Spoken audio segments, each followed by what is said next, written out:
എല്ലാവർക്കും ഉറപ്പുള്ള ഒരേ ഒരു കാര്യമാണ്, മതമുള്ളവനും മതമില്ലാത്തവനും ദൈവമുണ്ടെന്ന് പറയുന്നവനും ഇല്ലാത്തവനും ലോകത്തുള്ള എല്ലാവർക്കും സംശയമില്ലാത്ത ഒരേ ഒരു കാര്യമാണ്, പടച്ചവനെ മരണമുണ്ടെന്ന് എല്ലാവരും വിശ്വസിക്കുന്നവരാ. മരിക്കില്ല എന്നൊരാളും ഇവിടെ നിന്ന് പറയുന്നില്ലല്ലോ. എന്തൊക്കെ വിശ്വാസമില്ലെങ്കിലും പടച്ചവനെ ഖബറുണ്ടോ, നരകമുണ്ടോ, സ്വർഗമുണ്ടോ, പരലോകമുണ്ടോ, സിറാത്തുണ്ടോ, മീസാനുണ്ടോ, ഇതിലൊന്നും വിശ്വാസമില്ലാത്തവര് വരെ വിശ്വസിക്കുന്ന ഒരു കാര്യമുണ്ട്, അവനും മരിക്കുമെന്ന് ഈ ലോകത്തുള്ള സർവ്വ മനുഷ്യർക്കും അവിടെ നിന്ന് വല്ലാത്ത വിശ്വാസമാ. കാരണം മരിക്കുമെന്ന് പറഞ്ഞതാരെന്നറിയോ? ഈ ലോകം മുഴുവനും അടക്കി ഭരിക്കുന്ന രാജാതിരാജനായ മലിക്കുൽ ജബ്ബാറായ ലോകത്തിന്റെ അധിപനായ പടച്ചറബ് പറയുകയാ, കുല്ലു നഫ്സിൻ ദായിഖത്തുൽ മൗത്ത് വഇന്നമാ തുവഫൗന ഉജൂറകും യൗമൽ ഖിയാമ ഫമൻ സുഹ്സിഹ അനിന്നാർ വഉദ്ഖിലൽ ജന്നത ഫഖദ് ഫാസ് വമൽ ഹയാത്തുദ് ദുനിയാ ഇല്ലാ മതാഉൽ ഉറൂർ. മരിക്കുമെന്ന് പറഞ്ഞത് പടച്ചറപ്പാട്. അതുകൊണ്ട് എൻ്റെ പ്രിയപ്പെട്ടവരെ, ഈ സദസ്സിലിരിക്കുന്ന എൻ്റെ ഉപ്പമാരോട്, ഉമ്മമാരോട്, ചെറുപ്പക്കാരോട്, ഉമ്മ പെങ്ങന്മാരോട് എനിക്ക് പറയാനുള്ളത്, നമ്മളെല്ലാവരും ഒരു ദിവസം മരണപ്പെടുമല്ലോ. അതാ നമ്മുടെ മുമ്പിലേക്ക് പടച്ചവനെ അള്ളാഹുവിൻ്റെ മലക്കുകളുണ്ടല്ലോ. അസ്റായിൽ എന്ന് പറയുന്ന മലക്കും തൻ്റെ അനുയായികളും എൻ്റെയും നിങ്ങളുടെയും കണ്ണിൻ്റെ മുമ്പിലേക്ക് ഇറങ്ങി വരുന്ന ഒരു ദിവസമുണ്ടല്ലോ. ഈ വഅദ് നടക്കുന്ന മജ്ലിസിന്റെ ചുറ്റുഭാഗം മുഴുവനും അള്ളാഹുവിൻ്റെ റഹ്മത്തിന്റെ മാലാഖമാര് കാവൽ നിൽക്കുകയാണ്.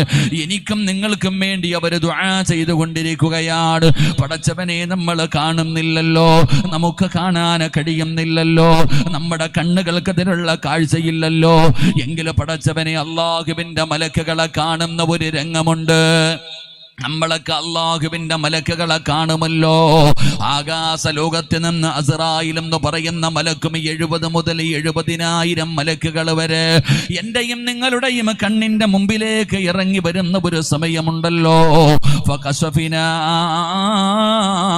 അൻക ഗിതാഅക ഫബസറുക അൽയൗമ ഹദീദ്. അള്ളാഹുവിൻ്റെ വിശുദ്ധമായ ഖുർആൻ പറയുന്ന നമ്മുടെ കണ്ണിൻ്റെ മുമ്പിൽ അസ്റായിൽ എന്ന് പറയുന്ന മലക്ക് കടന്നു വരുമല്ലോ. പടച്ചവനെ കാണേണ്ട താമസം അവിടെ നിന്ന് പിടഞ്ഞ് താഴെ വീഴുകയാണ്. അവര് പറയുകയാണ്, കല്ലാ ഇദാ ബലഗതി തറാഖിയ വകീല മൻ റാഖ് വظن أنه الفراق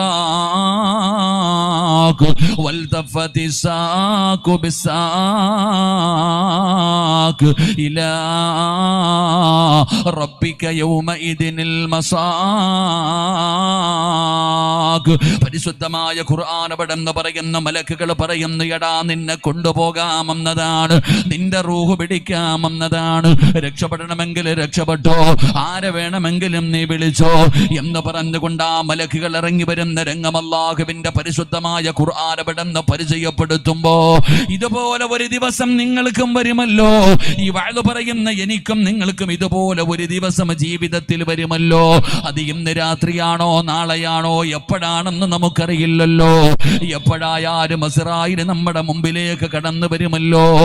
ആ കടന്നു വരുന്ന സമയത്ത് എൻ്റെ പ്രിയപ്പെട്ട സഹോദരങ്ങളെ, ഒരു മനുഷ്യനവിടെന്ന് പറയുന്ന കാര്യം എന്തെന്നറിയോ? ആ മരണം കണ്ണിന്റെ മുമ്പിലേക്ക് കടന്നു വരുന്ന സമയം, ഒരാളുടെ ജീവിതത്തിൽ മരണം അവന്റെ മുമ്പിലേക്ക് കടന്നു വരുമ്പോ, റൂഹ് പിടിക്കുന്ന മലക്കവിടെന്ന് കടന്നു വരുമ്പോ ആ മനുഷ്യന് കടന്ന് യാചിക്കുകയാണ്. ആ മനുഷ്യന് കടന്ന് യാചിക്കുകയാണ്.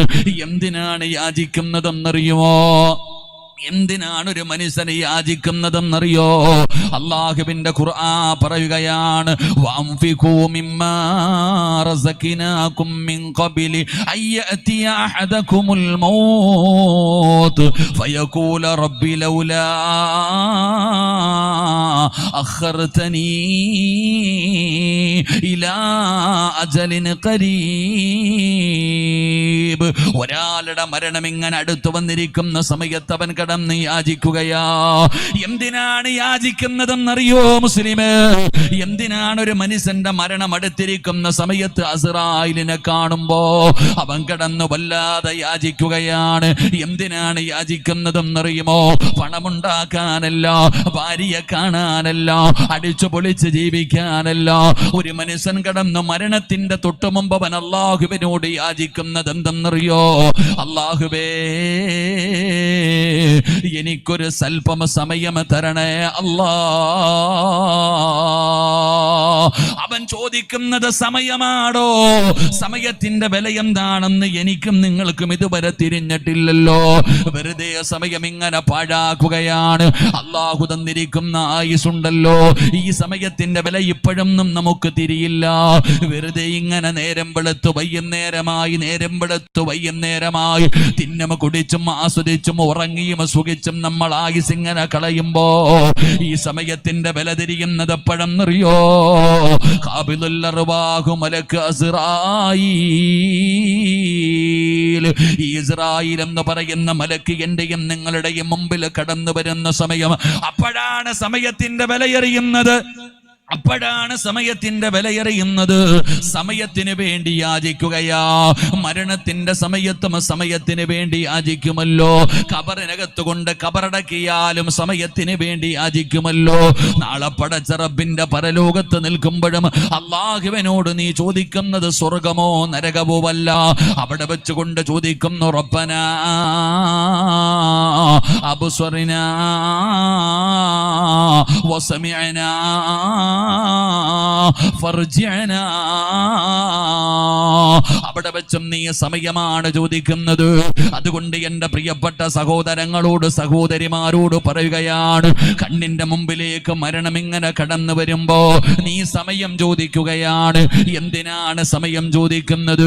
വീട് വെക്കാനല്ല, പണമുണ്ടാക്കാനല്ല, സുഖിക്കാനല്ല, ആസ്വദിക്കാനല്ല. നീ അല്ലാഹുവിനോട് സമയം ചോദിക്കുന്നത് എന്തിനെന്നറിയോ? ദുനിയാവിന്റെ കാര്യത്തിനല്ല, ദുനിയാവിന്റെ വിഷയത്തിനല്ല, ആഖിറത്തിന്റെ കാര്യത്തിന് വേണ്ടി നീ സമയം യാചിക്കുമെന്ന് അല്ലാഹുവിന്റെ വിശുദ്ധ ഖുർആൻ. അള്ളാന്റെ വിശുദ്ധമായ ഖുർആൻ എവിടെന്ന് പറയുകയാണ്, എന്റെ പ്രിയപ്പെട്ടവരെ, ഞാനും നിങ്ങളും അല്ലാഹുവിനോട് സമയം ചോദിക്കുകയാ. ഹത്താ ഇദാ ജാ അഹദുഹുമുൽ മൗത്ത് ഖാല റബ്ബി ഇർജിഊൻ ലഅല്ലി അഅമൽ സ്വാലിഹാ. അല്ലാഹുവിനോട് സമയം ചോദിക്കുന്ന പടച്ചവനെ, എനിക്ക് സമയം വേണം തമ്പുരാന്. എന്തിനു വേണ്ടിയാണെന്നറിയുമോ? എനിക്ക് നിസ്കരിക്കാൻ, എനിക്ക് ഖുർആൻ ഓതാനാണ്, എനിക്ക് ദിക്റുകൾ പറയാനാണ്, എനിക്ക് സൽക്കർമ്മങ്ങൾ ചെയ്യാനാണ്. എനിക്ക് സമയം വേണേ, സമയം വേണേ എന്ന് ഒരു മനുഷ്യൻ തന്റെ കണ്ണിന്റെ മുമ്പിലേക്ക് മരണം കടന്നു വരുമ്പോ അവൻ അല്ലാഹുവിനോട് യാചിക്കുമെന്ന് അല്ലാഹുവിന്റെ വിശുദ്ധ ഖുർആൻ. അല്ലാഹുവിന്റെ വിശുദ്ധമായ ഖുർആൻ പറയുകയാ, സമയത്തിന്റെ വില ഇപ്പൊ നമുക്ക് ആർക്കും തിരിയില്ല. ചുമ്മാതെ ഇങ്ങനെ മൊബൈൽ കുത്തിയും ടി വി കണ്ടും സിനിമ കണ്ടും കറങ്ങിയും ഒക്കെ ഇങ്ങനെ സമയം നീക്കിക്കളയും. എന്നാൽ ഈ സമയത്തിന്റെ വില മനസ്സിലാകുന്നത് മരണം കണ്ണിന്റെ മുമ്പിൽ വരുമ്പോഴാണ്. എന്റെ പ്രിയപ്പെട്ട സഹോദരങ്ങളെ, മഹാനായ ആദരവായ പ്രവാചകൻ നബി മുഹമ്മദ് മുസ്തഫ, ആദരവായ പ്രവാചകൻ നബി മുഹമ്മദ് മുസ്തഫ സല്ലല്ലാഹു അലൈഹി വസല്ലമ തങ്ങൾ പറഞ്ഞു, ഒരു മനുഷ്യന്റെ റൂഹ് പിടിക്കുന്നതിന് വേണ്ടി അസ്റായിൽ എന്ന് പറയുന്ന മലക്ക് ഇറങ്ങി വന്നു. ഈ ഇരിക്കുന്ന നിങ്ങൾ ഓരോരുത്തരും ഈ രംഗം ഒന്ന് ചിന്തിക്കണം. ഒരാളുടെ റൂഹ് പിടിക്കുന്നതിന് വേണ്ടി അസ്റായിൽ എന്ന് പറയുന്ന മലക്ക് ഇറങ്ങി വന്നു. ആ അസ്റായിൽ വന്നിട്ട് ഈ ചെറിയ മനുഷ്യനോട് പറഞ്ഞു, അല്ലാഹു സുബ്ഹാനഹു വ തആല എന്നോടൊരു കാര്യം പറഞ്ഞിട്ടുണ്ട്. നിന്റെ വല്ല ആഗ്രഹവും ഉണ്ടെങ്കിൽ അത് സാധിപ്പിച്ചതിന് ശേഷമേ നിന്റെ റൂഹ് പിടിക്കാവൂ എന്ന് അല്ലാഹു പറഞ്ഞിട്ടുണ്ട്. അതുകൊണ്ട് നിനക്ക് വല്ല ആഗ്രഹവുമുണ്ടോ? അസ്റായിൽ എന്ന് പറയുന്ന മലക്ക് റൂഹ് പിടിക്കാമെന്നപ്പോൾ ഒരു മനുഷ്യനോട് പറയുകയാ, നിനക്ക് വല്ല മോഹവുമുണ്ടെങ്കിൽ, വല്ല ആഗ്രഹവുമുണ്ടെങ്കിൽ ആ ആഗ്രഹം സാധിപ്പിച്ചതിന് ശേഷമേ നിന്റെ റൂഹ് പിടിക്കാൻ പാടുള്ളൂ എന്ന് അല്ലാഹു പറഞ്ഞിട്ടുണ്ട്. നിനക്ക് വല്ല ആഗ്രഹവുമുണ്ടോ? ആ മനുഷ്യൻ പറഞ്ഞ മറുപടി എന്തെന്നറിയോ? ആ മനുഷ്യൻ പറഞ്ഞ മറുപടി, അസ്റായിലെ 40 കൊല്ലമായിട്ട് ഞാൻ ഒരുങ്ങിയിരിക്കുകയാ, നീ എപ്പോഴാ വരണേ എന്ന് പറഞ്ഞിട്ട്. 40 വർഷമായിട്ട് ഞാൻ നിന്നെ ഇങ്ങനെ കാത്തിരിക്കുകയാ, നീ എപ്പോഴാ വരണേ, നീ എപ്പോഴാ വരണേ എന്ന് പറഞ്ഞിട്ട് റെഡിയായി ഞാൻ ഇരിക്കുകയാ. എനിക്ക് ഒരാഗ്രഹവും ഇല്ല, പിടിച്ചോളാൻ. അള്ളാഹു നമുക്ക് ഈമാൻ തരുമാറാകട്ടെ. അള്ളാഹു ഈമാൻ തരുമാറാകട്ടെ.